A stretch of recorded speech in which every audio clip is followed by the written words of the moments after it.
Hello, नमस्कार साथियों। मैं आपके लिए बीए फर्स्ट ईयर के सोशोलॉजी के कुछ इम्पोर्टेंट क्वेश्चन लेके आया हूँ। तो क्वेश्चन है हमारा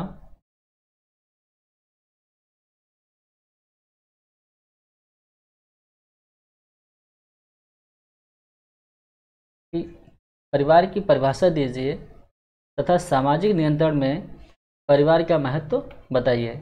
अथवा में दिया हुआ है कि सामाजिक नियंत्रण को बनाए रखने में परिवार के कार्यों का वर्णन कीजिए।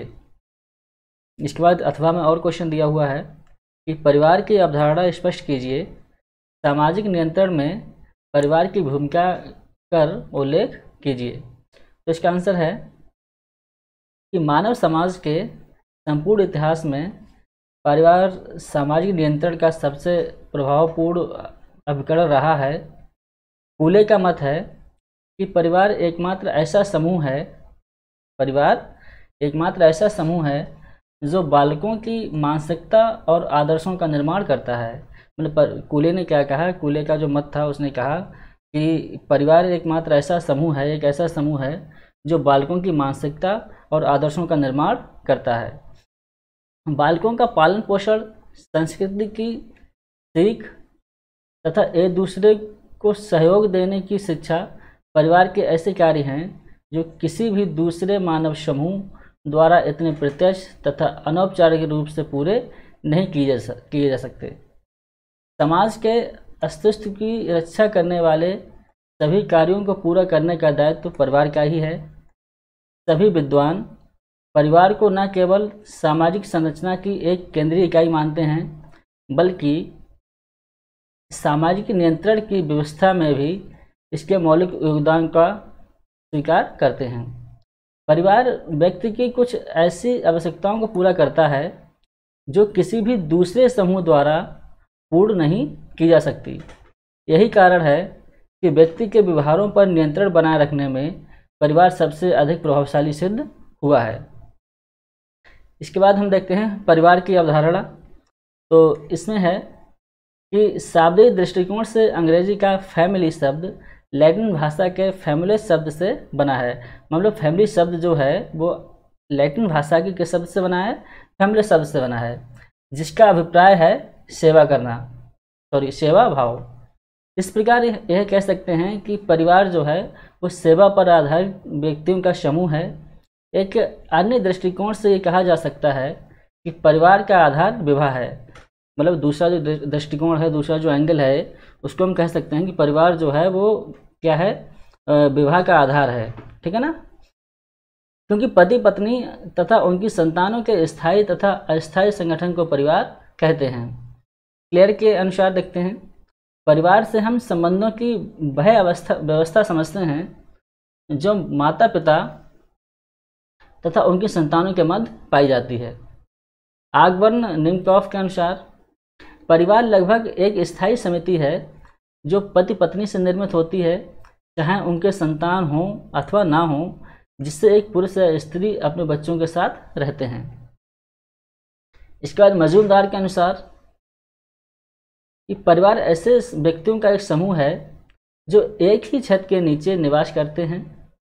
मजूमदार ने क्या कहा कि परिवार एक ऐसे व्यक्तियों का समूह है जो एक ही छत के नीचे या एक ही घर में निवास करते हैं, जो रक्त संबंधों से जुड़े होते हैं और उनमें इस बात की चेतना होती है कि वे एक ही स्थान, रुचि और पारस्परिक उत्तरदायित्व से बंधे हैं।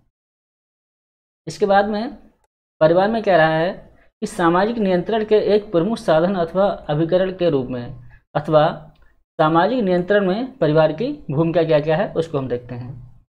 तो सामाजिक नियंत्रण की एक इकाई के रूप में परिवार का अत्यधिक महत्व है। परिवार व्यक्ति के जीवन में प्राथमिक संबंधों वाला समूह है जो बच्चों व सदस्यों के व्यवहार, आचरण, चरित्र आदि को प्रारंभ से ही नियमित व नियंत्रित करता है। सामाजिक नियंत्रण में परिवार की भूमिका को निम्न प्रकार स्पष्ट किया गया है। तो सबसे फर्स्ट है हमारा समाजीकरण द्वारा नियंत्रण। तो बालक परिवार में ही जन्म लेता है और जीवन पर्यंत समाजीकरण की प्रक्रिया द्वारा नियंत्रित रहता है। वास्तविकता तो यह है कि प्रारंभ में बालक एक प्राणी शास्त्रीय प्राणी होता है।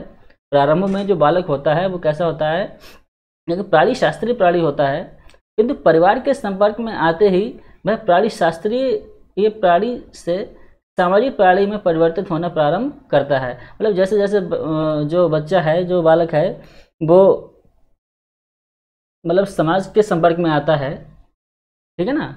बालक जो है वो प्राणी शास्त्रीय प्राणी होता है, किंतु परिवार के जैसे ही संपर्क में वो आएगा तो क्या बन जाएगा, वो सामाजिक प्राणी में परिवर्तित मतलब होना शुरू कर देता है।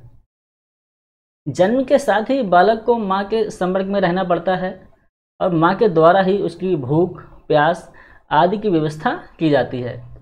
धीरे धीरे बालक अन्य पारिवारिक सदस्यों के संपर्क में आता है और परिवार के विभिन्न सदस्यों के व्यवहार के आधार पर अपना व्यवहार निर्मित करता है। मतलब परिवार के सदस्यों का जैसे व्यवहार होगा और उस बच्चे में मतलब उस बालक में वैसा ही व्यवहार निर्मित होगा। अच्छा कार्य करने पर माता पिता द्वारा बालक की प्रशंसा की जाती है और गलत कार्य करने पर दंड दिया जाता है। इस प्रकार परिवार में बालक के व्यवहार व कार्यों को समाज विशिष्ट की आवश्यकताओं के अनुसार नियंत्रित किया जाता है। सेकंड पॉइंट है हमारा कि सद्गुणों के विकास द्वारा नियंत्रण। सामाजिक जीवन को प्रभावशाली ढंग से व्यतीत करने के लिए व्यक्तियों को विभिन्न सद्गुणों से युक्त होना आवश्यक है। सद्गुण जहाँ एक और व्यक्ति के विकास के लिए आवश्यक होते हैं, वहीं दूसरी ओर सामाजिक व्यवस्था एवं नियंत्रण को बनाए रखने में भी इनका विशेष महत्व है। किसका? सद्गुणों का। सद्गुणी व्यक्ति स्वभाव से ही नियंत्रित होता है। परिवार विभिन्न सद्गुणों के विकास का प्रमुख केंद्र होता है। परिवार जो होता है वो विभिन्न सद्गुणों के विकास का प्रमुख केंद्र होता है। परिवार में रहकर ही व्यक्ति प्रेम, सहयोग, आत्मत्याग, कर्तव्यपरायणता, परोपकार तथा सामाजिक अनुकूलन जैसे सद्गुणों को सीख पाता है। परिवार द्वारा प्रोत्साहित इन गुणों से युक्त व्यक्ति नियंत्रित रहते हैं। थर्ड है हमारा शैक्षिक कार्यों द्वारा नियंत्रण। परिवार की पाठशाला बालक के चरित्र और व्यक्तित्व के निर्माण में अत्यधिक प्रभावशाली है। भारतीय इतिहास के पन्नों को पलटने से पता चलता है कि महापुरुषों की सफलता और श्रेष्ठ गुणों का श्रेय उनके माता पिता को है। मतलब जितने भी महापुरुष हुए हैं उनकी सफलता का श्रेय जो जाता है और उनके गुणों का जो श्रेय जाता है वो किसको जाता है? उनके माता पिता के लिए, जिनके संपर्क में महापुरुषों ने जीवन का प्रारंभिक काल व्यतीत किया। इसीलिए तो कहा जाता है कि वीर माताएं वीर पुत्रों को जन्म देती हैं। वास्तविकता तो यह है कि परिवार शैक्षणिक कार्यों के द्वारा समाज में सुव्यवस्था व शांति स्थापित करने में पर्याप्त सहयोग देता है। कूले ने कहा, कूले के मतानुसार, कि परिवार को एक प्राथमिक समूह मानते हैं जो बालकों को एक आदर्श नागरिक बनाता है। मतलब परिवार ही है जो बालक को एक आदर्श नागरिक बनाता है। इसी प्रकार मेजनी ने लिखा है कि बालक माता के चुम्बन और पिता के वीर बाहों मतलब संरक्षण के मध्य नागरिकता का सर्वश्रेष्ठ पाठ सीखता है। इस प्रकार स्पष्ट है कि परिवार के शैक्षणिक कार्य सामाजिक नियंत्रण में आधारभूत हैं। फोर्थ है हमारा यौन व्यवहार का नियमन। परिवार व्यक्ति की एवं क्रियाओं व यौन व्यवहारों पर नियंत्रण रखने वाली प्रमुख संस्था है। परिवार विभाग के द्वारा व्यक्ति की इस मौलिक आवश्यकताओं की पूर्ति कानूनी व सामाजिक तौर पर करता है। यदि व्यक्ति परिवार का सदस्य नहीं होता तो उसे यौन इच्छा की पूर्ति के लिए इधर उधर भटकना पड़ता है, वैश्यावृत्ति का सहारा लेना पड़ता है, क्योंकि परिवार के बाहर यौन संबंध अवैध व असामाजिक माना जाता है। इसलिए व्यक्ति परिवार के बाहर यौन संबंध स्थापित करने से डरता है। 5 हमारा विवाह संबंधी नियंत्रण। परिवार अपने सदस्यों पर विवाह संबंधी अनेक नियंत्रणों को लागू करता है। विवाह कब किया जाए, कहाँ किया जाए, ये सब परिवार ही निश्चित करता है। भिन्न भिन्न समाजों में विवाह संबंधी नियंत्रण एक समान नहीं है। मतलब भिन्न भिन्न अलग अलग समाज में विवाह का जो नियंत्रण है वो अलग अलग है।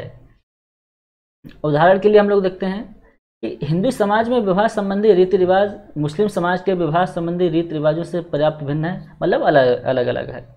इस प्रकार परिवार समाज के रीति रिवाजों के अनुसार विवाह संबंधी नियंत्रणों का पालन करते हुए विवाह के क्षेत्र, पद्धति आदि में आने वाली अनिश्चितताओं को समाप्त कर देता है, जिससे सामाजिक जीवन के नियमन व नियंत्रण में पर्याप्त सहायता मिलती है। 6 है हमारा सदस्यों की देखभाल। परिवार अपने सदस्यों की देखभाल करता रहता है। वास्तव में पारिवारिक देखभाल आगे चलकर सामाजिक नियंत्रण के एक प्रमुख साधन के रूप में कार्य करती है। परिवार के बड़े बूढ़े सदस्य अन्य सदस्यों के व्यवहार पर निगाह रखते हैं, ठीक है, और अनुचित कार्य करने पर उन्हें उचित तरीके से निर्देशित व नियंत्रित करते रहते हैं।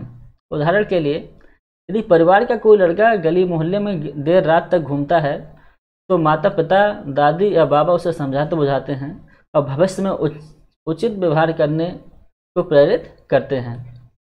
7 पॉइंट है आर्थिक संरचना का केंद्र। परिवार आर्थिक संरचना का केंद्र है और इसके द्वारा ही सदस्यों का आर्थिक जीवन निश्चित होता है।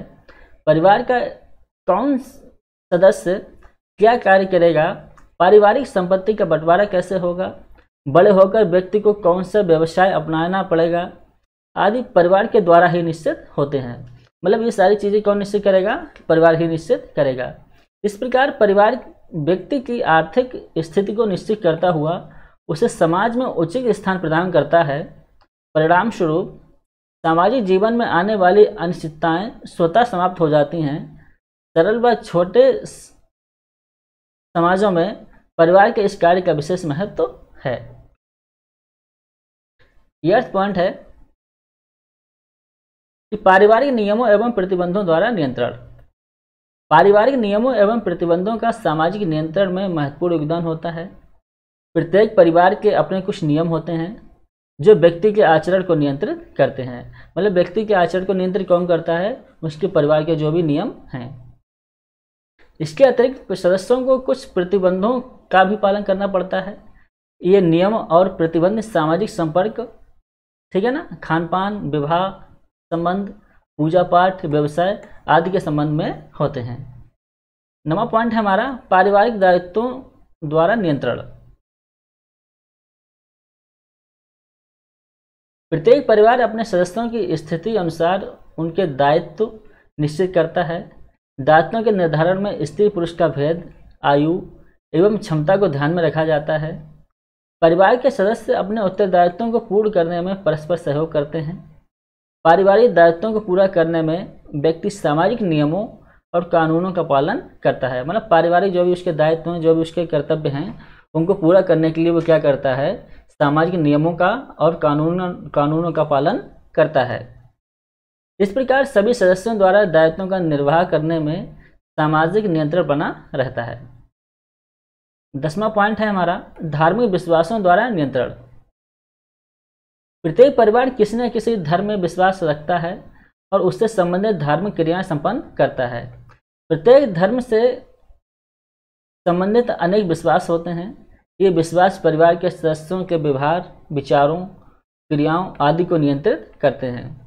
परिवार अपने सदस्यों में पाप पुण्य की भावना विकसित करके सामाजिक नियंत्रण में योगदान देता है। तो ये था आपका लॉन्ग क्वेश्चन।